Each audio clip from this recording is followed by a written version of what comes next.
1790s or 1795. Both planters have compatibility issues.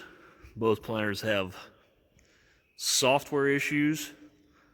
Both planters are available in a wide array of configurations that are only compatible with certain tractors, certain controllers, certain monitors, or certain hydraulic groups. So hopefully in this video I can straighten out which model's which might alleviate somebody purchasing the wrong planter. This one here, for example, is an 05 ground drive, but vacuum.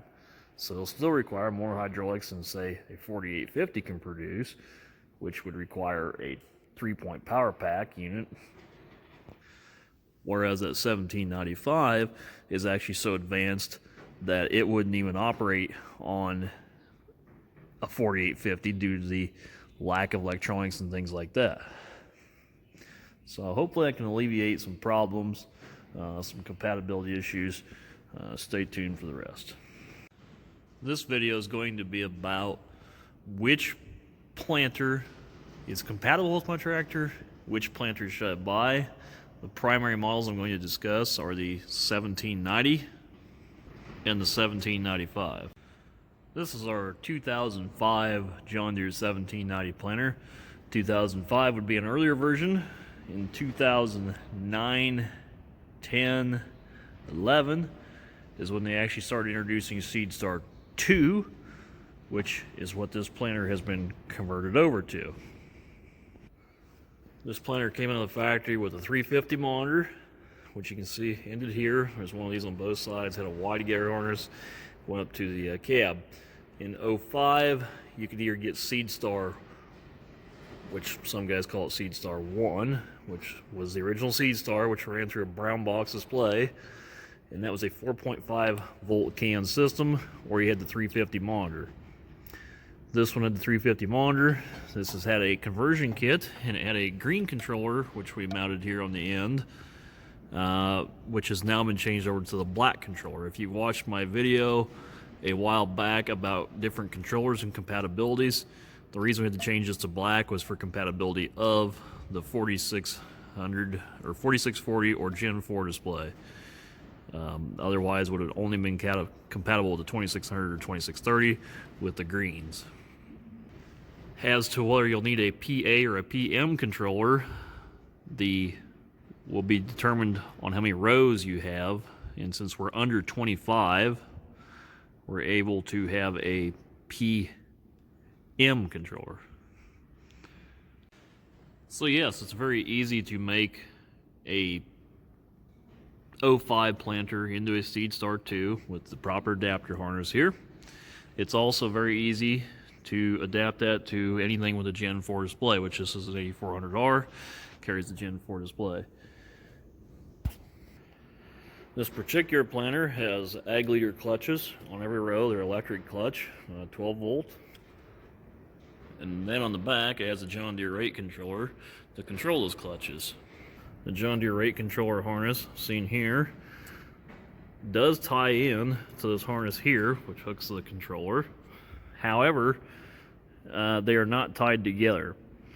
So what happens is when the rate controller shuts off selected rows and point rows, the monitor just starts beeping because it says, hey, I'm not planting.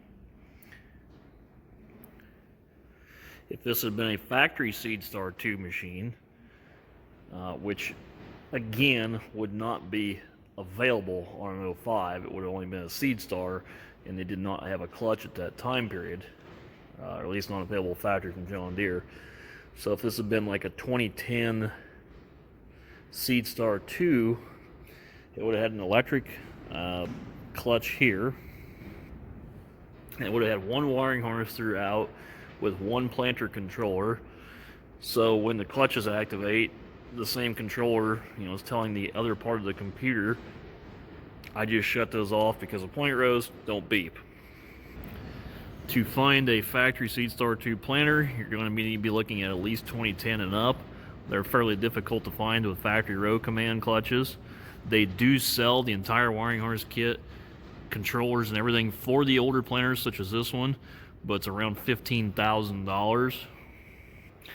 Most of the planters that are going to have that are going to be in the $70,000 to $100,000 range.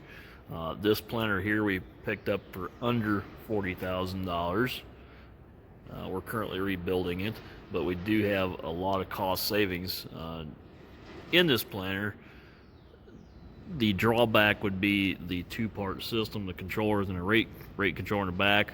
But if you look on like Tractor House, Machinery Finder, you're going to see most, or a majority I should say, of the older planters are going to be set up this way.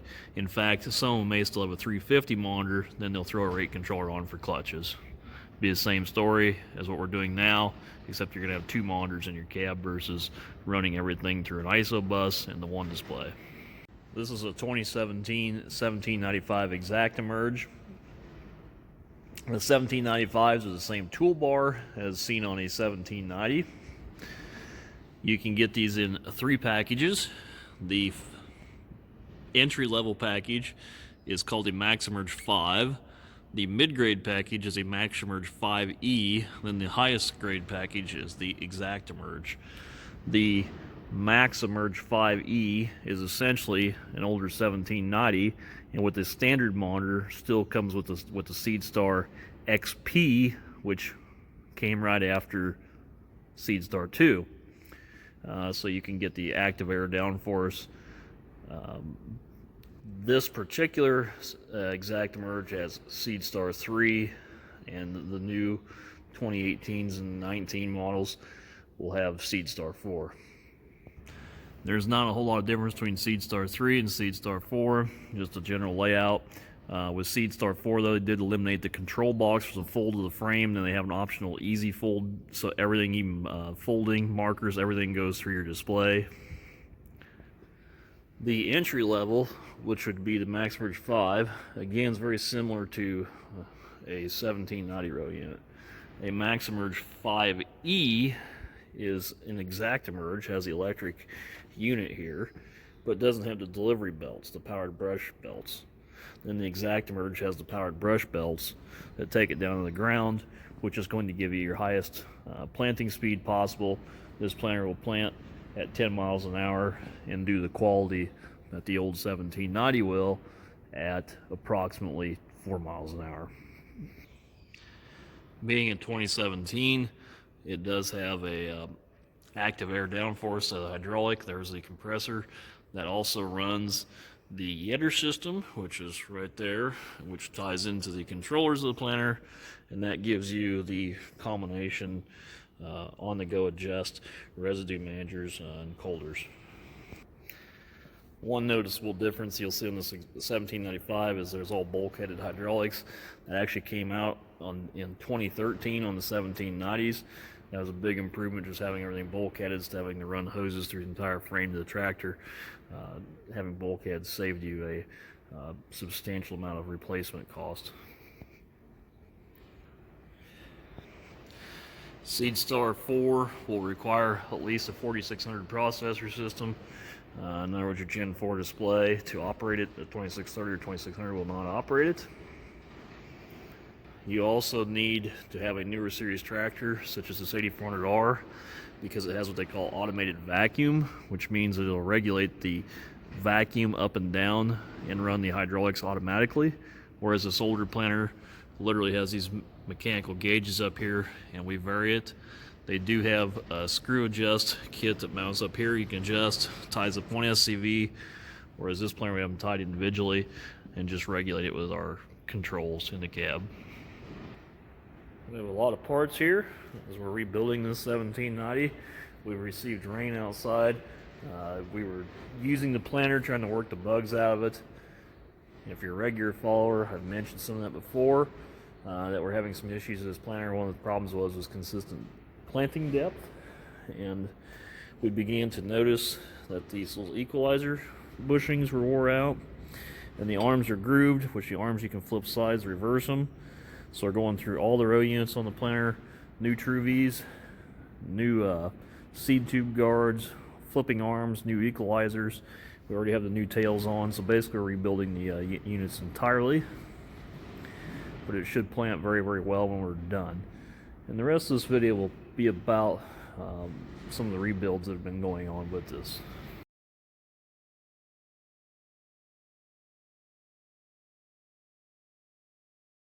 Okay, got the new Keeton on there.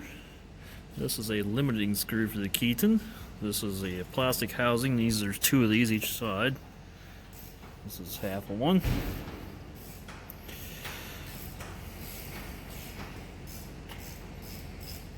This tube goes through there. Keeton sits in there. The next thing you gotta do is shim your Truvies. So new piece on the seed tube, new Keetons, new tube, goes up through, new equalizer. Start out with 4 shims aside. Left-hand Truvie is a left-hand nut, right one's a right-hand nut. And when you want to look way down in there, behind it, which is hard to see on this camera, see that, there'll be the shims back there. And you want them so you can twist them apart and they seal up in the front, but you don't want it so it actually presses the blades together so hard that it actually bends the blades. So it's really, really imperative that you get these shimmed properly. New rotary scrapers on the corn unit. So those little cotter pins through there are not very easy to get through.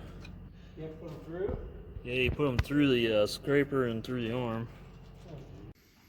On our 1790 here, we're going through and replacing Truvies, scrapers, equalizer bars. There's the corn unit, here's a bean unit. On the bean unit, we've taken the Keetons off. They were wore out. There's no need to have them on bean units anyway, or I don't see any advantage to them. The corn units, they're going to be with a liquid system. We'll show that again here in the video. This is the older style cam adjust. You can see the bigger nut. And this style here will be your newer style. So these 2 row units here, we have rebuilt. These are bean meters, or bean units. Got our new colder on. Our colders on the new run a 1/2 inch deeper than the Truvies. So you want to run it in the top sawtooth position here. That'll give you your correct depth for a brand new blade. Our soils will use 13 wave. You got your new Truvies on. Scrapers, we're using standard scrapers on the bean units, which were previously on the corn rows. You can see them, they're not very old. And these are fine, but they're not great in mud. So we're putting brand new rotaries on the corn row units. As we put these together, we're adjusting everything. The last step, we should be putting the gauge wheel arms on. You want to loosen this a hint and adjust this cam, which will run these in on threads. And you want to end up with this wheel as close to the Truvie as possible. And you lift it and you rotate it, and it should have just a hint of drag, but it shouldn't interfere or lock or go up. If they're too loose, they'll come out with mud behind them. If they're too tight, they'll lock up and climb the Truvie blade. So they have to be adjusted fairly precise, and we like to keep them very well greased so they don't wear out. And if you watch my videos on a regular basis, you've already seen that we've replaced the rear closing wheels. Now, someone had to splice this video together today, but hopefully you guys got quite a bit out of it. This is a corn unit here that's completely redone. You can see on this particular one we had to put new tires on. The arms are flipped over, so you got new wear surface, brand new rotary scrapers, brand new Truvies, new equalizer bushings, new tails. So we're completely rebuilt. On the bean units here, we have new hold-up arms in the back, 5. The rest are hydraulic. Again, new colders, new Truvies, regular style scrapers, which were taken off of the corn units, which have very low acres on them. It already had the new frogs in the bottom. Again, new equalizers. All these have been adjusted, and new tails. This is the older adjuster here, and this is the newer style adjuster. Put the newers on the corn rows, the older on the bean rows. Beans are a little less sensitive than corn, so anything a little older we're using on the bean rows, whereas the newer, little tighter stuff is on the corn rows. This adjuster seems to be a little more precision than the old one, but it doesn't seem to resist dirt as well as the older design. It's a hollow chamber there. Dirt squeezes in, locks them up, Kinsey actually uses a pin out there. They have an O-ring inside here, and it seals it up. Much better design, as well as this pivoting point here on this tail closer. Kinsey's superior there as well. The cast unit of a John Deere is superior to the stamped unit of a Kinsey. We've had a lot of Kinsey issues with them cracking and failing, so John Deere's a lot stronger. And there you can see the new fertilizer tubes. This does have reduced inner diameter gauge wheels, which compact less around your seed trench is the idea of it. So this planter is set up well. It's finally going to be in action where it can work and plant evenly. The only thing we're going to do is we go into the corn units for next year. We're going to buy probably a combination, like a Yetter system, like that's on the 1795. If you have any compatibility questions, any questions in general about which the serial numbers were changed out on, as to what they did, when, why, where, then throw it in the comment section below. The next time you'll be seeing this planter will probably be out in the field as it's up in action. So thanks for watching. Please comment, rate, and subscribe.